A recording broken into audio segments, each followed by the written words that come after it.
एक ऐसा कानून जो सिर्फ एक रिलीजियस कम्युनिटी को कवर करता है, और जब उसकी वैलिडिटी पर सवाल उठते हैं तो मामला सीधे सुप्रीम कोर्ट भी जा पहुंचता है। बात यहाँ हो रही है वक्फ अमेंडमेंट बिल 2025 की, और जिसके खिलाफ अब प्लीज सुप्रीम कोर्ट जा पहुंची है। इन प्लीज के पीछे है कांग्रेस एमपी मोहम्मद जावेद और AIMIM चीफ असाउद्दीन ओवैसी, और वहीं इसमें एक और नाम शामिल हो गया है, Amanatullah Khan, a member of the Delhi legislative assembly belonging to the Aam Aadmi party का भी। लेकिन इसके तुरंत बाद ही association for protection of civil rights ने भी इस बिल को चैलेंज किया है, ये कहते हुए कि bill is not only unnecessary but also an alarming interference into religious affairs of the Muslim, मतलब non stop pleas against this bill. अब जहां हमारे मन में ये सवाल उठ रहा है कि इस केस में सुप्रीम कोर्ट क्या फैसला ले सकती है, CJI संजीव खन्ना क्या स्ट्रिक्ट ऑर्डर पास कर सकते हैं, वही आपको बता दे कि ये पहली बार नहीं है जब वक्फ बिल के खिलाफ इतनी सारी प्लीज आई थी। सुप्रीम कोर्ट से लेकर हाई कोर्ट्स हर जगह ही वक्फ एक्ट के कई प्रोविजंस या ऑर्डर को चैलेंज किया गया है, और इंटरेस्टिंगली एक ऐसी प्लीज सुप्रीम कोर्ट भी पहुंची थी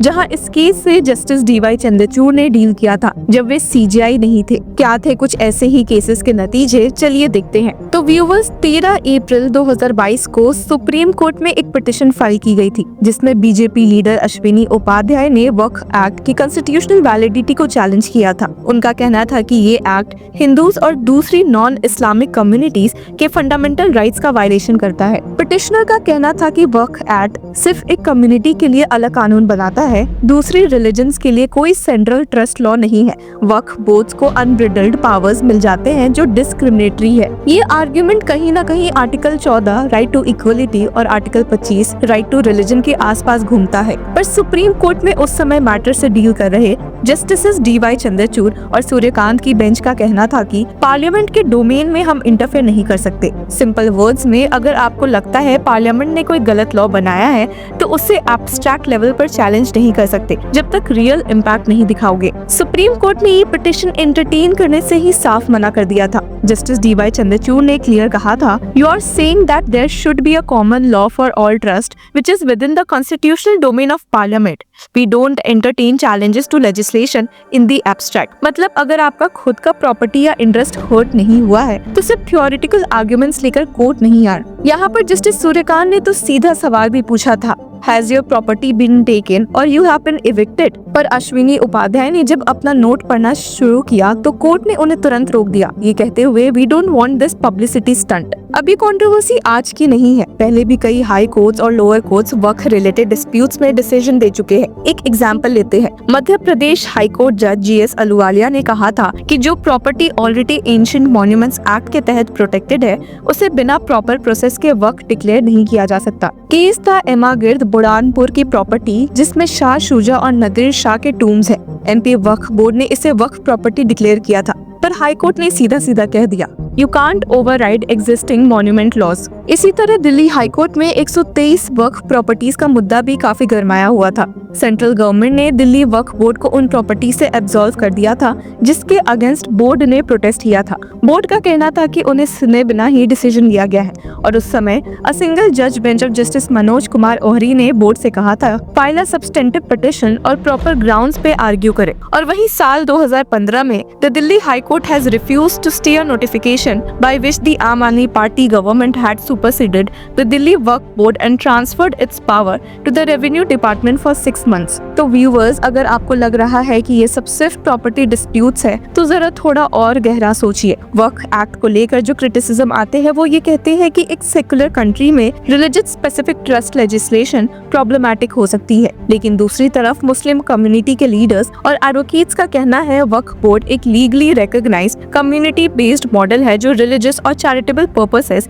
के लिए काम करता है। क्या ये एक्ट माइनॉरिटी प्रोटेक्शन का एग्जाम्पल है या मेजॉरिटी के रिलीजियस क्लेम्स को सप्रेस करता है? ये डिबेट अब सुप्रीम कोर्ट के सामने भी है, जहां प्लेसेस ऑफ वर्शिप एक्ट 1991 की वैलिडिटी भी चैलेंज हो रखी है। इंटरेस्टिंगली अश्विनी उपाध्याय वही पिटिशनर है जिन्होंने उस एक्ट के सेक्शंस 2, 3 और 4 को अनकॉन्स्टिट्यूशनल कहा है, और सुप्रीम कोर्ट में अब इस मुद्दे पर कई इंटरवेंशंस भी आ चुकी है, इंक्लूडिंग DMK और जामियत उलमा ए हिंद। तो व्यूअर्स, जब भी किसी लॉ का चैलेंज होता है, स्पेशली जब वो रिलीजियस और कम्युनल लाइंस पर होता है, तो जुडिशरी का रोल और भी सेंसिटिव हो जाता है। एक तरफ सेक्युलरिज्म के प्रिंसिपल है जो हमें इक्वलिटी और न्यूट्रलिटी के पाथ दिखाते हैं, तो दूसरी तरफ है कम्युनिटी स्पेसिफिक प्रैक्टिसेस जो कल्चरल आइडेंटिटी का पार्ट है। सुप्रीम कोर्ट ने सही कहा है, be very careful when you challenge a law passed by the legislature. पर क्या पार्लियामेंट भी इक्वली केयरफुल होती है जब वो रिलीजन स्पेसिफिक लॉज बनाती है? वही अब जो वक्फ अमेंडमेंट बिल 2025 आया है, तो उसके खिलाफ अब अपोजिशन दिखी है, जिन्होंने इस बिल को इंडिया के सेक्युलरिज्म के खिलाफ कहा है। इस मामले में senior advocate such as Kapil Sibal और अभिषेक मनु सिंघवी ने क्या कहा है, चलिए सुन लेते हैं। बट प्लीज नोट कर लीजिए Nadda ji, total area of Hindu religious institutions in Tamil Nadu, Andhra Pradesh and Telangana respectively is 4,47,000 in Tamil Nadu, 4,65,000 in Andhra, 87,000 in Telangana, 723 acres with Tirumala Tirupati Devasthanam, and thus it comes to 10 lakh acres only in 4 states. And आप कहते हैं कि देखिए औकाफ में 8 लाख एकड़ है।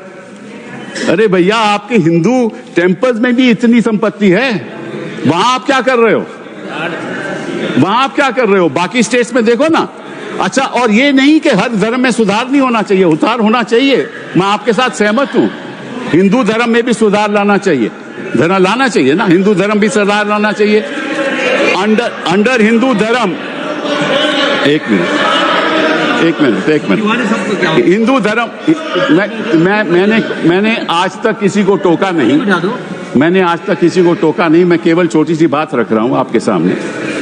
हिंदू धर्म में भी सुधार होना चाहिए। अब हिंदू धर्म के अंतर्गत अगर कोई सेल्फ एक्वायर्ड प्रॉपर्टी हो तो वह अपने बेटों को दे सकता है, बेटी को नहीं दे सकता। कहता है मैं नहीं दूंगा अपनी बेटी को। जी सर। देखिए, ये रोचक बात है कि यद्यपि ये पारित हुआ है, बहुत हद तक नैतिक जीत हमारी हुई है। बहुत बड़ी मात्रा में लोकसभा में कोई 30-35 वोट का फर्क था, विरोध हुआ इस बिल का। राज्यसभा में भी 92 और 95 2 वोट आए हैं, बड़ी भारी मात्रा में है। और पहले वोट में तो आम बहुमत भी नहीं था सरकार का, दूसरे वोट में बहुमत था 250 में। तो ये बहुत संकीर्ण बहुमत है। मैं समझता हूँ इससे देश का, जनादेश का एक जो मूड है, जो मत है, वो जाहिर होता है। ये हुई पहली बात। कोई इसमें ज़बरदस्त समर्थन नहीं है, ये जानबूझकर अपने बहुमत का दुरुपयोग करके जोर ज़बरदस्ती से, गणतांत्रिक तरीके से नहीं, ये डाला गया है, थोपा गया है। नंबर 2, मुझे इस पर कोई संदेह नहीं है कि अगर इस पर चुनौती दी जाएगी कभी भी बाद में, तो बहुत अच्छा चांस है कि न्यायपालिका इसको असंवैधानिक करार करेगी, विशेष रूप से अनुच्छेद 26 और 25 के अंतर्गत संविधान के। तो अब सवाल आपसे है, क्या वक्फ एक्ट जैसा रिलीजन स्पेसिफिक लॉ होना चाहिए? कमेंट में अपनी राय जरूर दें। एंड तब तक के लिए कीप फॉलोइंग लॉ चक्रा।